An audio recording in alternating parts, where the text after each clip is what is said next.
ఉమ్మడి రాష్ట్ర ప్రభుత్వం వడ్డెర ఓబన్న జయంతిని అధికారికంగా ప్రకటించి మాకు న్యాయం చేసి మమ్మల్ని ముందుకు నడిపిస్తున్నది. వాళ్ళని మూడు పార్టీలకు ధన్యవాదాలు తెలియజేస్తున్నాం. మరి ముఖ్యంగా మన ముఖ్యమంత్రి శ్రీ చంద్రబాబు నాయుడు గారికి వడ్డెర కులస్తులందరం కలిసి ధన్యవాదాలు తెలియజేస్తున్నాం.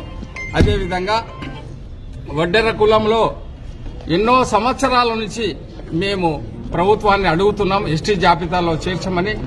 అదేవిధంగా రాష్ట్ర ఫైనాన్స్ కార్పొరేషన్ మాకు మంజూరు చేసింది కానీ బడ్జెట్ మంజూరు చేయలేదు.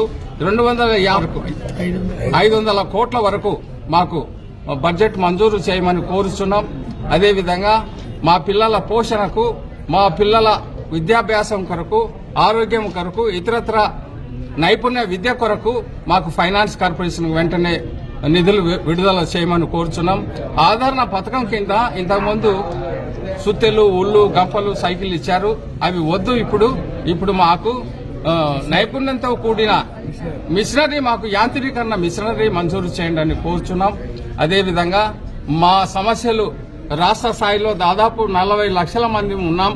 40 లక్షల మంది ఆరోగ్యపరంగా, విద్యాపరంగా, రాజకీయ పరంగా, సామాజిక పరంగా అన్ని రంగాలలో వెనకబడి ఉన్నాం. మేమంతా ముందుకు రావాలంటే రాష్ట్ర ప్రభుత్వం సహకరిస్తే తప్ప మేము ముందుకు రాలేం. మరి మేము పూర్తిగా 139 బూసీ కులాలలో కూడా అత్యంత వెనకబడ్డ కులం ఏంటంటే వడ్డెర కులమే. మమ్మల్ని ఆదుకోవాలని ప్రభుత్వాన్ని విన్నవించుకుంటున్నాం.